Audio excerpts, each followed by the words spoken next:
Hey, we're going to get started here on a lesson on simplifying rational expressions. And when we talk about simplifying rational expressions, it's going to look like something like this. Now, you might be looking at that and say, hey, that's pretty easy. I can do this. And let's look at what you think. Let me show you what most of you will do, and it'll probably be the wrong method. Most of you say that there's a 2 on top and a 2 on bottom, so you cross it off, and along with the x's, you cross the x's off, so therefore we're left with, since there's nothing on top, that's a 1/4. Well, that's not the case, because the thing is, if we were to pick a value, let's say pick a value for x, any value, so let's let x equal 3. Okay, so when we do this, we're going to have 2 times 3 on top, and we're going to have 2 times 3 on bottom, plus 4. 2 times 3 on top is 6, and 2 times 3 is 6, plus 4 makes 10, and we know 1/4 does not equal 6/10. So that's a common misconception among many, is that you just see 2x on top, 2x on bottom, that you can cross them off. If you had a problem that was 2x, and then you had 2x times 4, and instead of the multiplication sign there, I put 4 in parentheses. The problem here, you can cross off the 2x's on top and bottom, and you're left with 1/4. But the problem that we have in our example is not a multiplication problem. It's an addition problem. And so when you have addition there, you have to remember that it works a little bit differently than when it's all than when it's all multiplication. Yeah, I think I said it right that time. So let's look here. Can we factor anything out of the top or the bottom? Well, out of the top, it's just 2x. You can't factor anything out. But look at the bottom. I notice that it has a 2 in both of those. You can reduce 2x, and you can also reduce 4 by 2. So if I pull the 2 outside of the parentheses, what is left inside? Well, if I say 2x divided by 2, well, the 2's cancel, and you're left with an x inside. Now, if I say 4, positive 4, divided by 2, well, that's a positive 2. And if you think about it, what's 2 times x? 2x. And what's 2 times 2? Positive 4. And so that's where we're getting this from. We're just basically doing distributive property backwards. And we're factoring out the number that we can factor out of both of those terms, 2x and 4. And so now, the whole reason for doing this is because now we have a multiplication sign in between the 2 and the x plus 2. And since there's a multiplication sign there, and there's a multiplication sign on the top, now we can cross off, we can reduce. We know 2 and 2 will reduce. And 2 goes into 2 once, leaving 1x on top.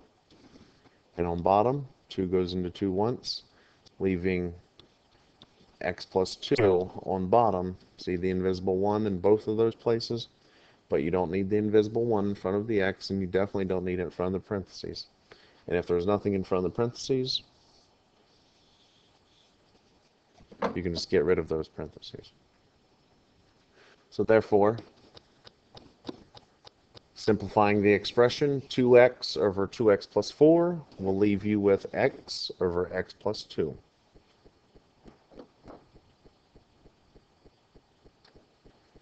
Let's look here. You should always try to pull out factors, either variables or numbers, And remember, the plus sign does not allow us to cancel out, the, like say the x cubed and the x squared. This would just leave us with x if we were doing that, but we're not allowed to do that because of the plus sign there. So now let's change this so that way we can do some multiplication stuff. Well, let's look at the top. X cubed plus 6x. X cubed is that, and 6x is 6 times x. What common factor do you see in both of them? Well, you see an x in both of them. What is left over? Out of x cubed, if you pulled out that x, you're left with x squared, which I've underlined. And if out of 6x we pulled out that x, we're left with a positive 6. And then on the bottom, we know x squared is x times x. So therefore, that's what we have. And what can we cross off? Cross off x, and you cross off one of the x's on bottom, not both of them. And what are we left with? X squared plus 6 on top, and x on bottom. And this is the simplified form. And there's the simplified form of the expression.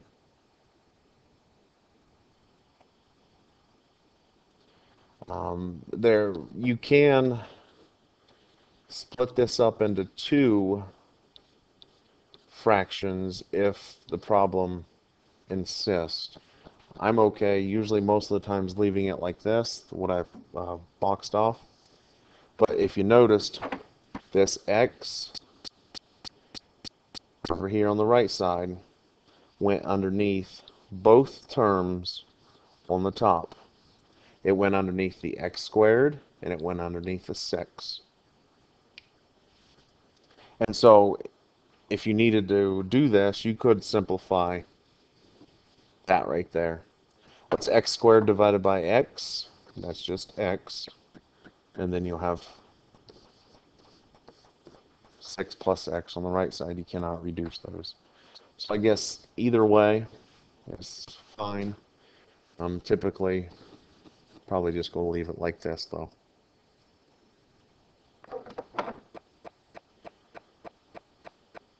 Let's move on. Simplify the expression g plus 4, or I'm sorry, g minus 4 over 4. Remember, you cannot cross the 4's out because you have an addition or subtraction sign there. If it was multiplication there, you could cross it off. If we had a different problem here, if we had 4g over 4, the 4's would cross off and you'd be left with g. But we don't. We have a multiplication, or I'm sorry, we have a subtraction sign there, which does not allow us to just cancel terms out that easily.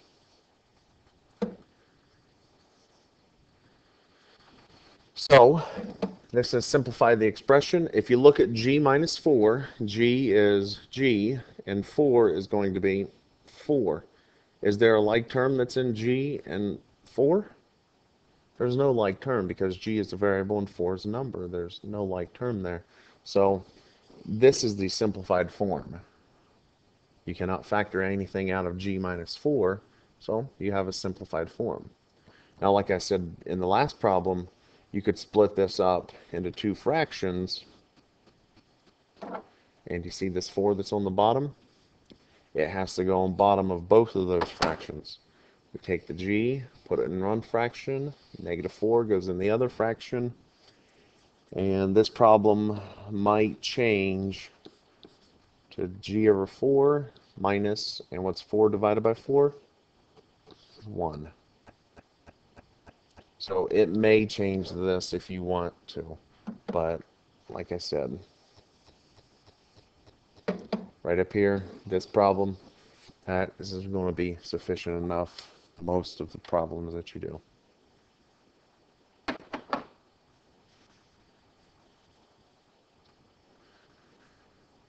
Simplifying the expression. Let me go ahead and help you out here. You have 12x to the fourth divided by 42x. And you might remember, let's just go ahead and look at these real quick. If you have x to the fourth divided by x to the fourth divided by x to the first, remember if they have the same base, which is the x, you subtract those exponents if we're dividing. So we're going to be left with x cubed. And that's a positive, so that means it's going to be on top. So you can still use your exponent, your properties of exponents in these type of problems to solve them out, or to simplify them in this case. Let's look at 12 and 42. We know we don't have a plus sign in any of this, or a subtraction sign. It's all multiplication. We have a multiplication sign there, and in between 42 and x. So 12 divided by 42, let's reduce that. I know 12 is made up of 2 times 6, and 42 is made up of 7 times 6. So 12 is going to be 2 times 6 on top, and 42 is 7 times 6 on bottom. X to the fourth, I'm going to split it up into x cubed times x, and x on bottom. But if you remember the property that I showed you at the beginning of this problem, you won't be needing to split it up. And the reason why I split it up into x cubed times x to the first, if they have the same bases, you add the exponents, and you're going to get x to the fourth. But the reason why I did that is because now I can cancel out, because it is multiplication, multiplication, and multiplication. And on bottom, it's multiplication and multiplication. I can cross out those x's. I can cross out the 6's. And therefore, I am left with 2x cubed on top, and 7 is left on bottom. And so the simplified form is 2x cubed divided by 7.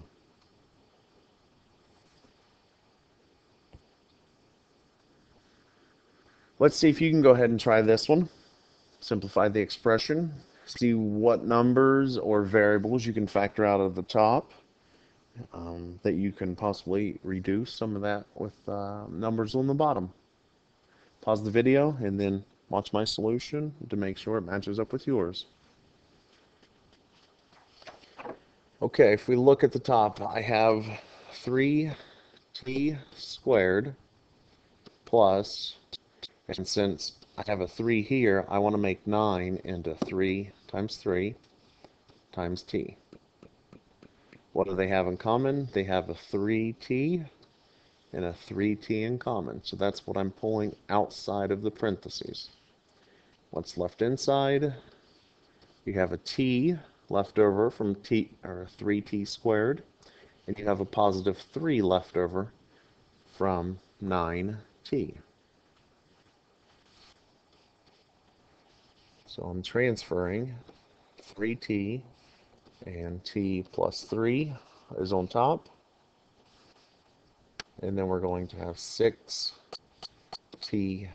cubed. I'm going to change the bottom, though. Going to change the bottom since I have 6 on bottom and I have that 3 on top. I'm going to change 6 to 3 times 2, and then I will be changing t cubed because I have a t on top. I'm going to change it to t times t squared. Now, a lot of this you're probably going to do in your head at some point. It would be nice if you got to the point where you can do most of this in your head, or that you could see it before you have to write t cubed like this. But fact of the matter is, this is just an introduction. I'm doing this so that way you can understand what's going on, and then you can take it to the next level on your own. So now let's look. We have multiplication everywhere at top, and we have 3 times t times everything inside the parentheses, and you might say, hey, wait a minute, there's a plus sign in the parentheses.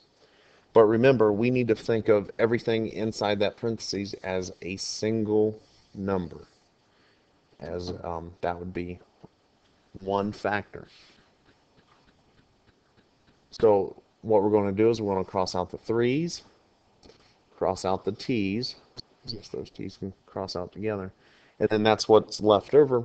We're not crossing anything out inside the parentheses. We can cross out the whole parentheses sometimes, and I think we get to a problem like that later on. So you'll understand what I mean by that in a few examples. But we didn't cross anything out inside the parentheses. Like, for example, we didn't cross out this t on bottom with this t on top, because the t on top was being added. You had to add 3 to it. Now, the t that we did cross it out with, this t, you didn't add anything to that t. You were just multiplying things with it. And so that's why we chose the t I crossed off rather than the one inside the parentheses. And so now what are we left with? On top, we have t plus 3, and that's the only thing on top, so we can get rid of the parentheses. And on bottom, we have 2t squared. And this is our final simplification of the expression, and we cannot reduce those t's because of that plus sign on top. So what's left in the box is the simplified form of the expression. Okay, simplifying the expression. This is a little more challenging. You have to use factoring trinomials and using the difference of perfect squares. You have to know how to factor perfect squares there. So anytime you see you're squaring, you should be thinking that you're trying to break down, like say the bottom part, you're trying to break it down into 2 parentheses. And even at the top, it's 4 minus h squared. You know, you should be thinking that, hey, maybe I can break it down into 2 parentheses. So let's go ahead and do that.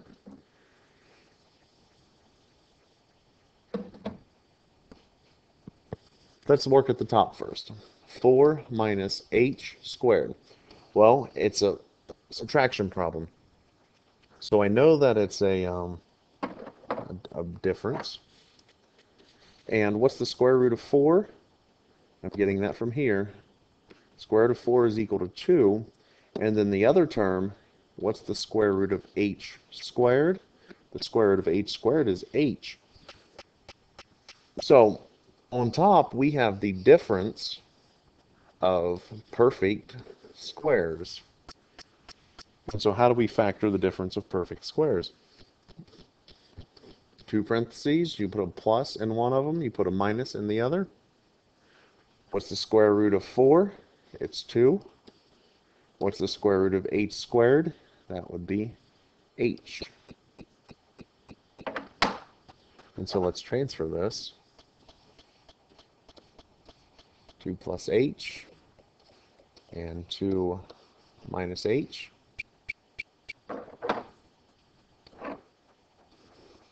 And now let's see what we have on the bottom. On the bottom, we have h squared minus h minus 2. So we should be looking for 2 numbers that multiply to get negative 2, that add up to get negative 1. 2 numbers that multiply to get negative 2, that add up to get negative 1. Well, we're only looking at 1 and 2. And if they have to add up to be a negative number, the larger number has to be negative. So what's 1 plus negative 2? It's negative 1. So our factors of h squared minus h minus 2, it is h, and that's a positive 1. and then h, and that's a -2.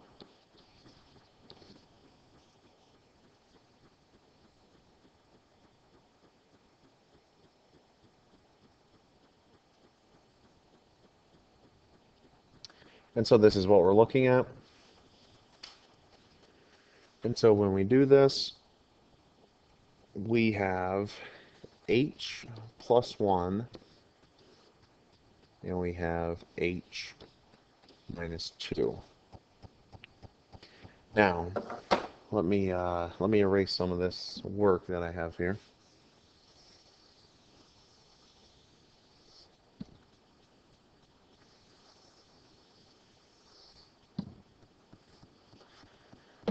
Now, you might be saying, now I'm looking here, is there a, now we can cancel out whole parentheses. Like, for example, if we had 2 plus h, and then we have 2 minus h, and then on bottom, this is a different example, completely different example, I'm just making this one up. If we had 2 plus h on bottom, and we had 3 minus h on bottom, well, this whole parenthesis of 2 plus h can cancel with that whole parenthesis of 2 plus h because they're exactly the same thing. So we cross those off, and then the only thing that we are left with is this right here. 2 minus h over 3 minus h. And so when we have that, we can simplify by crossing off whole parentheses. Well, let's look at the problem that we have. Do we have anything that's exactly the same? 2 plus h, there's no 2 plus h on bottom.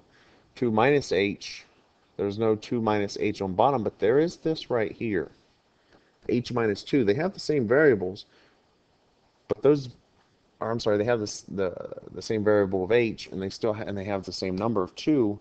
But if you notice, the 2 in the bottom has a negative sign with it. The 2 up top is positive. The h down bottom is positive, while the h up top is negative. And so I'm thinking, well, in the top here, since the signs of those terms are opposite of the signs of these terms, let's pull a negative sign out. Let's pull a negative sign out. So we have 2 plus h on top. And then I want to pull out a negative sign in the form of a -1. And let's go ahead and do this.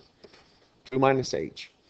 Well, if I divided both of them by -1, I'm going to get -2 plus h. And so there's the -1 that we factored out of 2 minus h.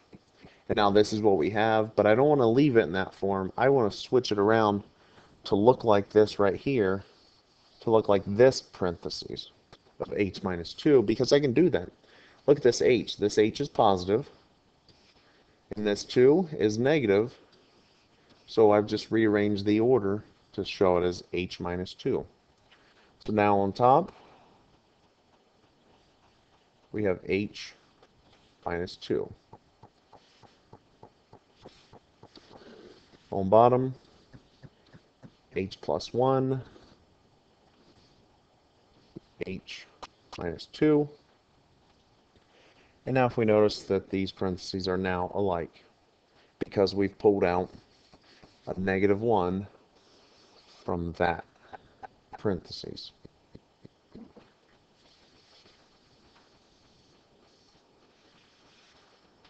Okie dokie. What can we cross off? We can cross off h minus 2, h minus 2 on top and bottom. And what are we left with up top? Well, I don't want to leave it as 2 plus h in parentheses and -1 in parentheses. I'm just going to go ahead and multiply. -1 times 2, which will give us -2, and then -1 times h, which will give us -h. And I have -h minus 2, and h plus 1 is left on bottom. And you might ask why I switched the order of the -2 and the h here.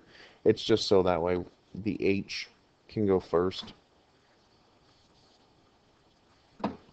So this is the simplified form of the problem we started out with, of the expression we started out with. I want you to try and go ahead and factor this one out on your own. Try to factor this one out on your own. See if your solution matches mine.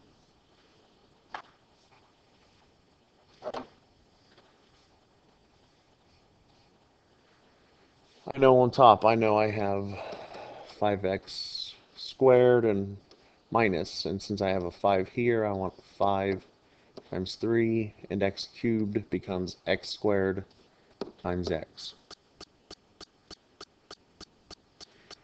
And in both of them, I see 5x squared. Both of them, I see 5x squared, so I have 5x squared outside of the parentheses.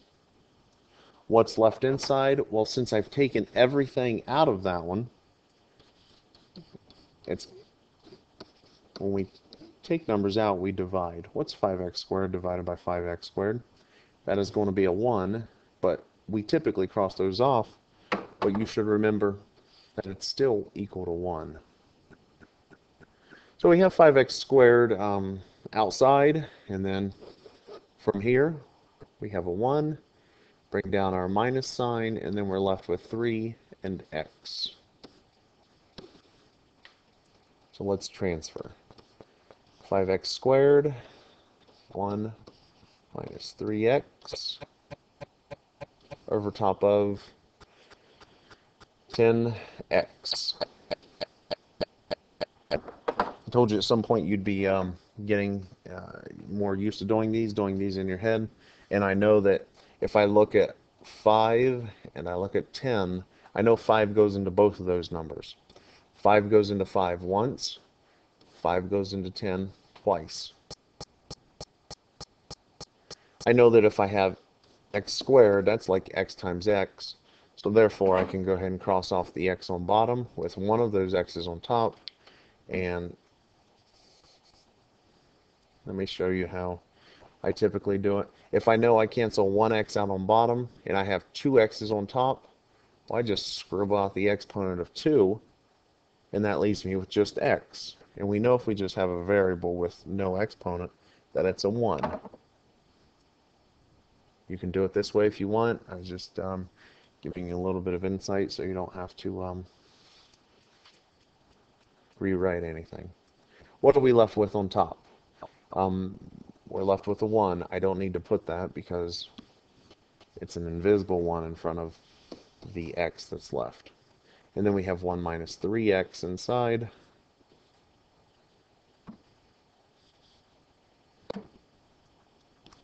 One minus 3x inside. And then on bottom, we have a 2. Now you can either leave it like this, or you can distribute this x to everything, and you'll have x minus 3x squared over top of 2. Either this is correct or this is correct. Either one's fine.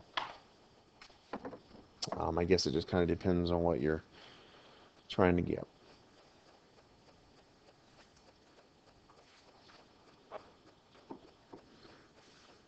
Go ahead and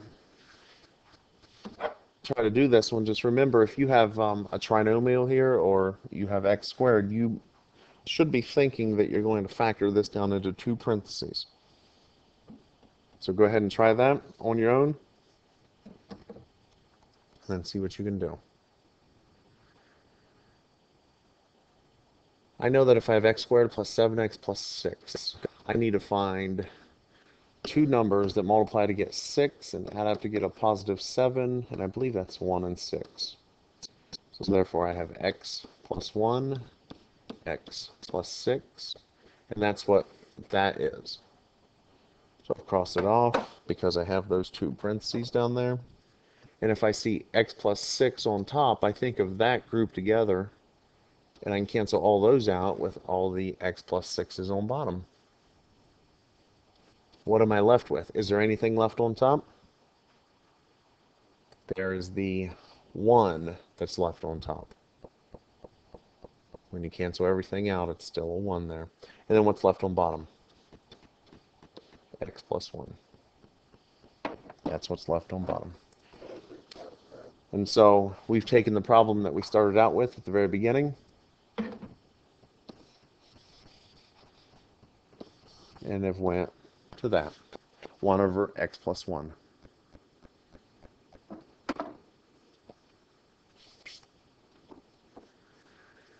This one right here has 2 sets of trinomials. You have one on top and then the other one's on bottom. So you should be thinking that you can factor these into 2 sets of parentheses each.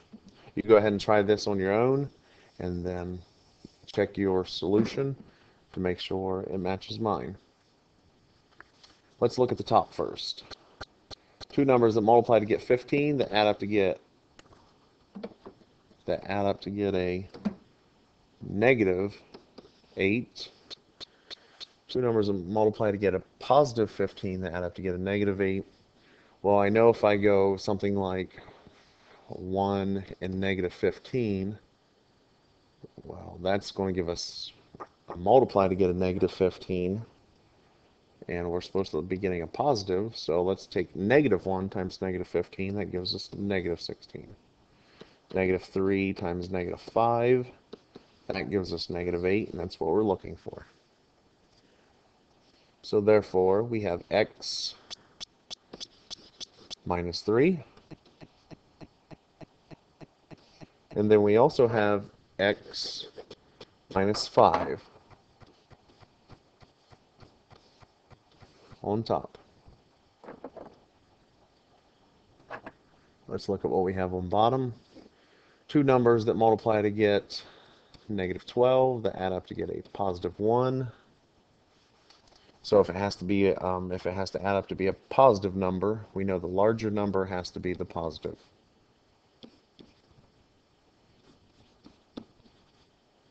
Six times negative 2 is negative 12 and adds up to get 4. 4 times negative 3 is negative 12 and it adds up to get 1. And that's what we're looking for, 4, negative 3. So we have x plus 4. I'm getting it from here, and now we're going to get the next one from negative 3. X minus 3. And so we have factored the top and the bottom. And if you look at the top and the bottom, we have x minus 3 on top and bottom. So therefore, what we are left with is x minus 5 over top of x plus 4.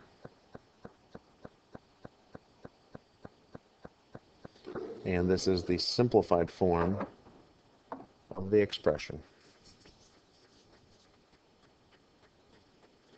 And let's look at this little problem here. This says the area of a square is x squared minus 1. The area of, and I forgot the letters. The area, let me start over again. The area of a square ABCD is x squared minus 1. The area of square WXYZ is x squared minus 3x plus 2. What is the simplified form of the ratio of the area of ABCD to the area of WXYZ? And that question had a lot in it. Okay, it's asking us to make a ratio. And of course, anytime we make a ratio, we should simplify it. A ratio is we're going to set it up as a fraction. Ratios, you might see ratios like 4 to 1, 2 to 3, and this one is 4 to 1. Down on bottom, 2 to 3. And if you notice that this word 2 of a ratio is the colon of the ratio. So pay attention to it right here, and that'll be useful information in helping you set up the ratio. So let's see what we're looking at. We have area of ABCD. What's the area of ABCD? X squared minus 1. We have this word 2. That's where the colon goes.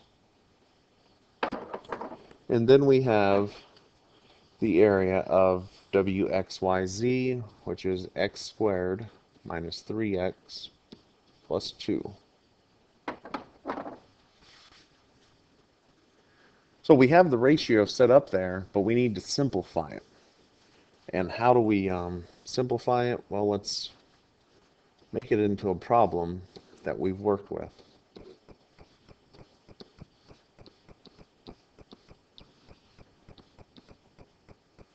See this colon? Kind of becomes your division bar.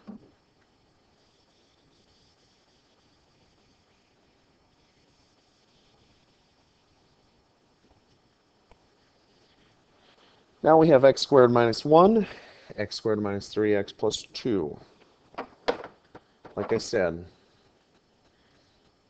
we have a difference problem, and we have a perfect square. 1 is a perfect square. If we took the square root of 1, we're going to get 1. And if we took the square root of x squared, we're going to get x. So we should be thinking we have a difference of perfect squares here. Set up 2 parentheses. You get a plus in one, you get a minus in the other. What's the square root of x squared? It is x. What's the square root of 1? It is 1. And so that's how you factor x squared minus 1. On the bottom, we're going to break it up into 2 parentheses also. We need 2 numbers that multiply to get 2 to add up to get negative 3. And since this is a positive 2 and it has to add up to get a negative, both of them have to be negative. Both of the factors of 2 have to be negative. So therefore, we're going to do minus 2, and now we're going to do minus 1 inside of our parentheses. And what can we reduce? I see x minus 1, I see x minus 1. So we have x plus 1 left on top, and we have x minus 2 left on bottom. They ask for the simplified form of the ratio. It's either this or x plus 1 to x minus 2. It's one of those two solutions. It kind of just depends on, I guess, if you're taking a multiple choice test, what your answer choices are, or just the preference of the what the question is asking you to do. Well, that's all we have for this video on simplifying rational expressions. We have a couple more coming up on adding, subtracting, I guess multiplying and dividing rational expressions. So you need this tool in order to do those. Let me know if you have any questions, and I will see you at the next show.